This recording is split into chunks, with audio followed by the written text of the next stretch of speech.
છે. અને આજના સમયની અંદર સૌથી અઘરી વાત હોય ને તો દીકરાને વાળવો, કારણ કે એને કાને ન પકડાય ને ગાલે લાલ ન કરાય અને એને સમાજની વચ્ચે કઈ કહેવાય નહીં, કારણ કે કયો એટલે એકના એક જ હોય અને એ પાછા કેટલી માનતાઓ હોય પછી ના. આવા દીકરાઓ તરીકે તમારે શું લાયકાત હોવી જોઈએ તો તમે સાચી માવતર પૂજા કરી કહેવાય. ત્યારે દીકરાઓને મારે ટાર્ગેટમાં રાખીને એક બે વાત એ પણ કહેવી છે અને પછી મારે માતૃપિતૃ તરફ જવું છે કે 17 નવેમ્બર 1962 આ દિવસ એવો હતો કે જ્યારે ભારત વર્ષ આખું દિવાળી મનાવી રહ્યું હતું અને ભારતનું અને ચાઇનાનું આ યુદ્ધ ચાલી રહ્યું હતું. આવા સમયની અંદર અરુણાચલ પ્રદેશની અંદર આપણી 15-17 વ્યક્તિઓની ટુકડી છે એ ચાઇનાનો સામનો કરતી હતી. પણ બન્યું એવું કે ચાઇના તરફથી 1000, 1200, 1500 સૈનિકો હતા અને આપણા તરફથી માત્ર 15 સૈનિકો હતા. આપણી પાસે વ્યવસ્થા હતી નહીં, આપણી પાસે દારૂગોળા નહોતા, આપણી પાસે AK-47 બંદૂકો નહોતી કે જેના લીધે આપણી સેનાના વડાએ સંદેશો આપ્યો કે આપણી 15 જણાની જે ટીમ કાર્યરત છે અરુણાચલ પ્રદેશની અંદરથી એ દરેક 15 નોજવાન છે ને નીચે ઉતારવામાં આવે. એમાંથી 3 યુવાનો એવું નક્કી કરે છે કે આપણે આ ખાખી પહેરી હતી ત્યારે નક્કી કર્યું હતું કે જીવવું પણ દેશની માટે અને મરવું પણ દેશની માટે, તો આપણાથી પાછું ફરાય નહીં. બીજા ભલે બધા જાય પણ આપણે ત્રણેય અહીંયા ક્યાંક અટવાઈ જાય. આપણાથી થાય એટલે ચાઇનાના જે સૈનિકો છે મારી નાખશો અથવા તો મરી જશો, પણ આપણે પાછું ફરવું નથી, કારણ કે આપણે પાછું ફરવા માટે અહીંયા ખાખીની વર્દી ધારણ નથી કરી અને પાછું ફરવા માટે મા બાપને એવું નથી કીધું મારે પોલીસમાં જવું છે અને મા બાપે જો હસતા મુખે આપણને પોલીસમાં જવા દીધા છે, આ ઇન્ડિયન આર્મીની અંદર ભરતી થવા દીધી છે, તો આપણાથી પાછું ફરાય નહીં.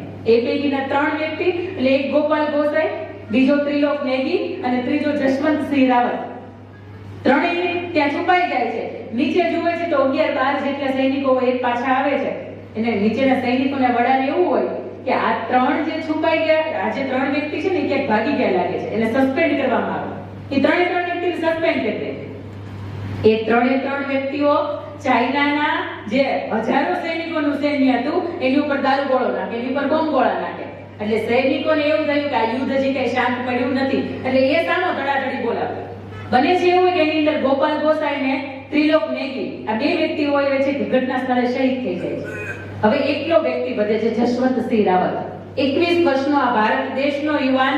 માવતર પૂજા કોને કહેવાય મારે તમને એ વાત કરી રહી છું ત્યારે કે 21 વર્ષનો યુવાન નક્કી કરે છે કે મારે પાછું ફરાય નહીં, કારણ કે આ ભારત માં માટે હું લડું છું. આ દેશની ધરતી મને શીખવ્યું છે કે હાર ન માનવી. અને ત્યારે એકલો સૈનિક થોડીક વાર અહીંયા જાય, એની જે પર્વતની ગાળાઓ હોય ને એની અંદર અહીંયા જાય, ત્યાં સિસોટી બગાડે. એટલે પહેલા સૈનિકોને એમ થાય કે અહીંયા કોઈ લાગે છે, એટલે એની ટુકડી છે ત્યાં આવે, એની ઉપર એના દારૂગોળા નાખે, વળી પાછો દોડીને આવા જોઈ આવે. બને એવું કે સતત 12, 14, 15, 20, 25, 30 કલાક આ યુદ્ધ ચાલે.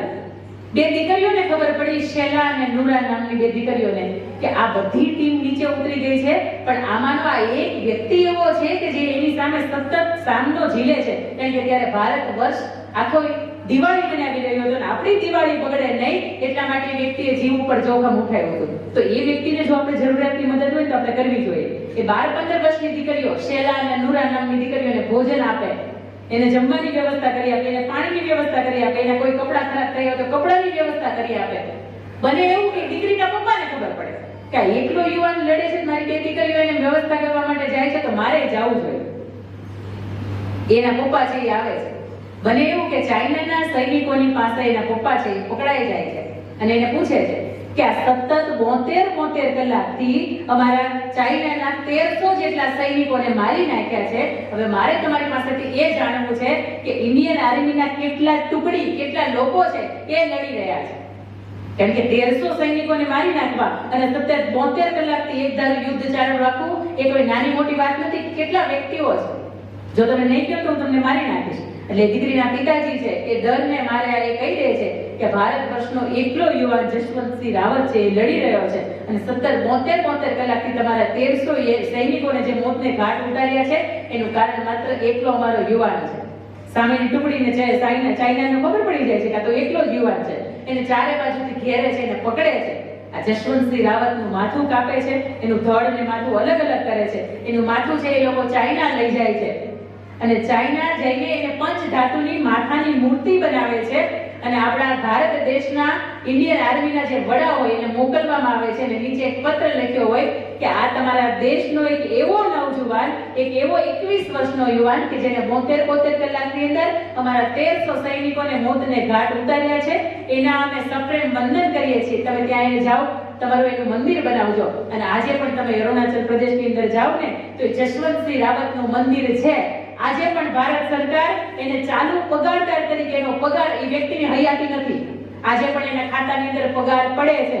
આજે પણ એક નાનકડી એવી એક રૂમ જેવું છે, એનું મંદિર જેવું છે, ત્યાં યુનિફોર્મ મૂકવામાં આવે તો સવારે એની પથારી અને એની યુનિફોર્મ બે કડચડી થઈ ગયેલો હોય, આજે પણ એને સાફ કરેલા બૂટ મૂકવામાં આવે ને તો એને કાદવવાળા થઈ ગયા હોય. તમારી મારી બુદ્ધિ આજના સમયમાં ઠેકાણે ન રહે, કામ ન કરી શકે કે આવું કેમ બને, પણ આ ત્યારે બને કે વ્યક્તિએ નક્કી કર્યું છે કે મારા માવતરનું કે મારા દેશનું મસ્તક મારા લીધે હું ઝૂકવા નહીં દઉં. આને માવતર પૂજા કહેવાય. એક 21 વર્ષના યુવક તરીકે તમારું એવું જીવન હોવું જોઈએ કે મા બાપને આરામથી ઊંઘ આવી શકે. આ તો ચિંતા થાય કે રાત્રે 2 વાગે આવે તો પૂછાય નહીં. અને આજના એટલા બધા વ્યસનની અંદર મારીમાં તો જવું જ નથી. અને એની અંદર જ્યારે આપણો યુવાન છે એકનો એક ફસાઈ જાય ત્યારે મા બાપની પરિસ્થિતિ છે, મા બાપની જે એક વેદના છે એ ક્યાંયથી એને કદાચ એક ફ્રસ્ટ્રેશન બોક્સની અંદર મૂકવામાં આવે તો બોક્સ છે ને એ ફાટી જાય, પણ મા બાપની અંદરની હૃદય છે ને એ કામ કરતાય બંધ થઈ જાય. કારણ કે અમુક મા બાપને સૌથી વધારે દુઃખ થતા હોય તો એના સંતાનોની પીડા થતી હોય. એ નાના હોય ત્યારે એને પીડા થાય, એ મોટા હોય ત્યારે એને પીડા થાય, એને કહ્યું માનતા બંધ થઈ જાય એને ત્યારે પીડા થાય, અને પોતે અંતિમ અવસ્થામાં હોય, એના સંતાન બહુ સુખી હોય, તેમ છતાં એને એમ થાય કે મારા ગયા પછી મારા દીકરાનું કોણ. પણ દીકરા તરીકે તમે કેવા હો છે. બીજી મારે તમને વાત દીકરા તરીકે એ વાત કરવી છે કે પ્રભુ શ્રી રામને વશિષ્ઠ ઋષિ રાજ્યાભિષેક કરવાના હતા અને ત્યારે દશરથ રાજાએ એવું કીધું કે ભરતને ગાદીને રામને વનવાસ. ત્યારે પ્રભુ શ્રી રામચંદ્ર ભગવાને નહોતું પૂછ્યું કે મને જ કેમ, બારો વાક શું, મારા પપ્પાના શબ્દો મારા માટે આદેશ હોય અને એને પગે લાગીને પોતે એના શબ્દોને આદેશ સ્વરૂપે સ્વીકારી નીકળી ગયા હતા. આને એક સાચી માવતર પૂજા કરી કહેવાય. કારણ કે માવતર જ્યારે પણ તમને મજબૂત બનીને કે મજબૂર બનીને કહેતા હોય ત્યારે એના શબ્દો આદેશ માનવા પડે. તમને માવતર એમ કે તારે આજે ખાવાનું નથી કે હું કમેન્ટ નહીં ખાઉં, આ હામું હાલવાનું ત્યારે તમને પ્રભુ શ્રી રામ એવું શીખવે છે કે આદર્શ યુવાન તરીકે જો તમે ખરેખર એવું કહેતા હોય કે મારા માવતર છે તો માવતરના એક શબ્દ તમારા માટે આદેશ હોવો જોઈએ.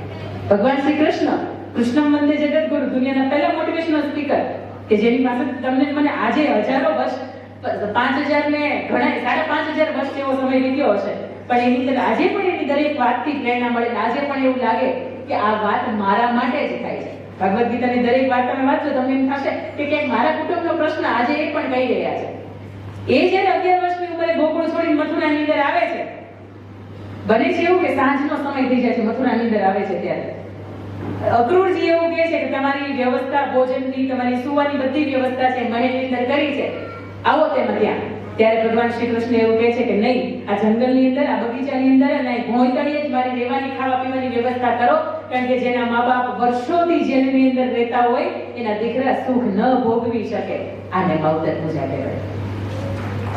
અત્યારે મેં ઘણા એવા ઘર જોયા છે કે સાહેબ બંગલો હોય, કરોડોની એ શાળાની હોય, પણ ક્યાંક માવતરને રાખવાની વાત. ગઈકાલે જ મારા ઉપર ફોન હતો, આપણે પાટીદાર સમાજનો કિસ્સો છે ઉપલેટા બાજુનો, કે બેન આખી જિંદગી અંદર ડોક્ટર છું, 2.5 કરોડ રૂપિયા કમાયો, મારી બંને દીકરીઓને મેં ગ્રેજ્યુએટ બનાવી, માસ્ટર બનાવી, મારા દીકરાને મેં ફાર્માસિસ્ટ બનાવ્યો, પણ ખબર નહીં કદાચ ભગવાનની અંદર મારા જીવનની અંદર આ દીકરાઓનું સુખ નહીં લખ્યું હોય. અત્યારે હું મારા ઘરની અંદર એકલો રહું છું, મારા પત્ની અત્યારે મારા દીકરાઓની સાથે રહે છે, અને એક 5 દિવસ અહીંયા રહે, 5 દિવસ ઓલા પણ રહે, એને ફાવે છે, મને નથી ફાવતું દીકરીઓના ઘરે જઈને રહેવું, એટલે એકલો રહું છું. 3 માંથી એકેય સંતાનો 15 દીએ ફોન નથી કરતા કે બાપા તમને કેમ છે. અને બીજું એક મારો માતૃબંધના કાર્યક્રમ રાજકોટનો એક નાગર પરિવાર છે, કાંતિભાઈ નાગર કરીને છે, એને જોયો હશે, એને મને ફોન કર્યો રાતે લગભગ 8:30-9 વાગ્યાનો સમય હશે, અને આ ઘટનાને આજે 6-7 મહિના થયા કે બેન અમારા જીવનની અંદર નાનપણથી અમે સુખ સમૃદ્ધિ કે ભૌતિક સુગડતાઓ જોઈ નહોતી. ધીરે ધીરે અમે ભણ્યા, અમે કમાતા શીખ્યા, એટલે અમે અમારી કમાણીની અંદર એટલા બધા ગાડા થઈ ગયા કે અમે ઘરે આવવાનું ભૂલી ગયા, અમે ઘરે ફોન કરવાનું ભૂલી ગયા, અમે 15 દિવસ થેલો લઈને વયા ગયા હોય તો અમે ઘરે એક વખતે ફોન ન કરીએ. મારા પત્નીની બધા કીટી પાર્ટીમાં વયા જાય, દીકરાઓ ભણેલા ગણેલા એટલે વહુ ભણેલી ગણેલી આવી, ઘરની અંદર મા બાપ સિવાય કોઈ ન રહે, અમે 4 વ્યક્તિ ભેગા અને 4 ભાઈઓનો પરિવાર ભેગા થઈએ તો 28 29 વ્યક્તિઓનો પરિવાર થાય, પણ અમે હાલ સુધીમાં એકે આવીએ નહીં કરે. અમે ભાઈ ભાગે જુદા થયા. અમારો 1 વીઘાની અંદર અમે 4 ખૂણાની અંદર 4 બંગલા કર્યા, વચ્ચે એક સરસ મજાનું મંદિર ને ગાર્ડન કર્યું. પણ વિધિની વક્રતા જુઓ, અમારો વિચાર તો જુઓ કે મા બાપ 4 ની ઘરે રહે. એક મહિનાથી સવારનું ભોજન આવે, એક મહિનાથી બપોરનું ભોજન આવે, એક મહિનાથી સાંજનું ભોજન આવે, એક મહિના ખાલી પાણી પીવાનું. એમાં બને એવું કે જો અમે બહાર ગયા હોય, અમે ક્યાંક ફરવા ગયા હોય અને સવારનો નાસ્તો અમારા ઘરેથી ન પહોંચે તો અમારા 4 ભાઈઓ એવા થઈ ગયા હતા કે એને અમે પૂછીએ કે તમારે જમવું છે કે નહીં. આવી અમારે એનાથી એક અમારું ઇમોશનલ બોન્ડિંગ જે હતું એ તૂટી ગયું હતું. પણ તમારા કાર્યક્રમની અંદર માતૃવંદના જોઈ મેં અને ખબર પડી કે ખરેખર માં હતી ને એટલે અમે છીએ. આજે અમે દુનિયાદારી કરીએ, પાકા ફોજદારી કરીએ, ઘણી મોટી મોટી વાતો કરીએ, એનું કારણ માં છે. આ ન હોત, આ બાપ ન હોત તો આ જગત ન જોયું હોત, આ સંપત્તિની કિંમત મારા માટે ન હોત. અને સદી ત્યાં સુધી સ્વીકારે છે કે તમે લાખો કરોડો મોતી માણેક, તમે કરોડોની મૂલ્યના ડોલરની પથારી તમે કરો અને એની અંદર જેથી ઊંઘ આવે નહીં, આ દુનિયાના ટેન્શન હોય, દુનિયાની કોઈ ચિંતા હોય કે કોઈ પણ જાતના સંકટો તમને સતાવે ને તે દિવસે ફાટેલા તૂટેલા કે થીંગડા મારેલા મા બાપના ખોળામાં પૂજો, ગેરંટી આપું છું ત્યાં ઊંઘ આવશે. દુનિયાના કોઈ પણ મખમલની પથારીમાં ઊંઘ ન આવે, પણ એ ખોળો એવો છે કે ત્યાં ઊંઘ આવે. એટલા માટે ભગવાન શ્રી રામે એવું કહે છે કે મને હિમાલયની ટાઢક લાગે ને એના કરતાં મને કૌશલ્યની ગોદની અંદર વધારે ટાઢક મળે છે. દીકરા તરીકે માવતરની પૂજા એક આપણે આવી રીતે પણ કરી શકીએ. અને બીજી એક કે એક માં છે, એના પતિનું મૃત્યુ થાય, એ પોતે એક ગંગા સ્વરૂપનું જીવન જીવતા હોય, ખૂબ કપરી પરિસ્થિતિ, માંડ કમાણી કરે, માંડ ખાઈ પીવે અને માંડ પોતાના દીકરાને ભણાવે. આથી 20 વર્ષ પહેલાની વાત કે દીકરાને એક વખત એના બધા મિત્રો છે, આઠમ નજીક આવતી હોય, દીકરો એવું કે મારે મેળામાં જવું છે. એની માતા માંડ પૈસા ભેગા કરે, 2-4 મહિનાથી પૈસા ભેગા કરતી હોય ત્યારે 50 રૂપિયા ભેગા કરે. દીકરાને કહે કે લે બેટા તું જા, તારી ઘટતી વસ્તુ હોય તું લેજે, મોજ મજા કરજે, ચકડોળમાં બેસજે, જાદુ ને મદારીના જે બધા ખેલ છે એ તું ખેલ જોજે. એ દીકરો જાય છે, તે બધું યાદો મારે છે તો એના મનની અંદર કઈક વિચાર આવે છે કે કદાચ મારા 50 રૂપિયા હું મારા માટે વાપરીશ ને એના કરતા આ 50 રૂપિયાનું એવું હું શું લઉં કે મારી માતા આજીવન યાદ રાખે. એના બધા મિત્રો છે ચકડોળની અંદર જાય છે તો પોતે ચકડોળની અંદર બેસે નહીં, એના ભેળપુરી ખાય તો પોતે ભેળપુરી નો ખાય. એના બધા મિત્રો છે એ જાદુનો ખેલ જોતા હોય તો પોતે જાદુનો ખેલ ન જોવે. અને છેલ્લે જ્યારે મેળામાંથી બહાર નીકળવું હતું ત્યારે એક નાનકડી વાસણની દુકાન હતી, ત્યાં જાય છે અને પેલાને પૂછે છે કે આ વસ્તુ કેટલાની આપી. પેલા વ્યક્તિને એવું કે 50 રૂપિયા. એ જે 50 રૂપિયા લઈ ગયો તો એને દેતા આવે છે, ઘરે આવે છે. એની માતા પૂછે બેટા તારો દિવસ કેવો રહ્યો? તો મેળામાં ગયો તો તારો દિવસ કેવો રહ્યો? તો કેવી આનંદ લીધો એની મને વાત તો કર. તો તારા માટે શું જરૂરિયાતની વસ્તુ લાવ્યો એની તો મને વાત કર.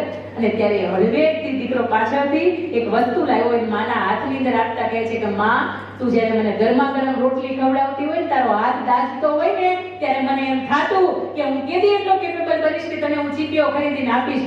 માં તારા 50 રૂપિયા મેં મારા માટે નથી વાપર્યા અને તારા માટે હું એક ચીપીઓ લઈને આવ્યો છું જેથી તું તારો હાથ દજાડીને મને રોટલી ન ખવડાવે. જ્યારે મને હું રોટલી ખાઉં છું ત્યારે મારું દિલ દાજે છે કે મારો માનો હાથે દાજે છે. ઘણી વખત આપણને એમાંય રોટલી થોડીક બળી ગઈ હોય, થોડીક બળી ગઈ હોય તો આપણે એમ કહીએ મોટી રાડ પાડી. તે તાર પાડી હતી કે રોટલી બે બાજુથી સહેજ દાજી હતી પણ એની હથેળી થોડીક વધુ દાજી હતી. શું તને સંવેદના જાગી? આ ઘણી વખત માની જે પીડા છે એ આપણે સંતાન તરીકે નથી અનુભવી શકતા, પણ એથી આગળ માવતર કેવા હોય કે કદાચ દુનિયાનો કોઈ મહાન વ્યક્તિને તમે એવું કહો ને કે માવતર કેવા હોય તો તમારા મારા બ્લડની સાય કરવામાં આવે અને એનાથી આંકવામાં આવે તો એ ગ્રંથ ક્યારેય પૂરો ન થાય, કારણ કે એના હજારો ને લાખો ને કરોડો ઉપકારો આપણી ઉપર રહ્યા છે. પણ એ માની મારે વાત કરવી છે કે માં કેવી હોય. ત્યારે કવિ દુલાભાઈ કાગને યાદ કરતા કહેવાનું મન થાય કે મુખેથી બોલું માં અને મને હાંચે જ નાનપણ સાંભળે પછી મોટપની મજા મને કડવી લાગે કાગડા. સાહેબ આજે પણ એમ કહે કે મીઠા મધુને મીઠા મેહુલા રેલોલ હું નથી ગાઈ શકતો. એનું કારણ એ છે કે કદાચ મારી માની સાથે મારે જે જીવવાનો સમય હતો એ ભગવાને મને ન આપ્યો, મને વેલા લઈ લીધી.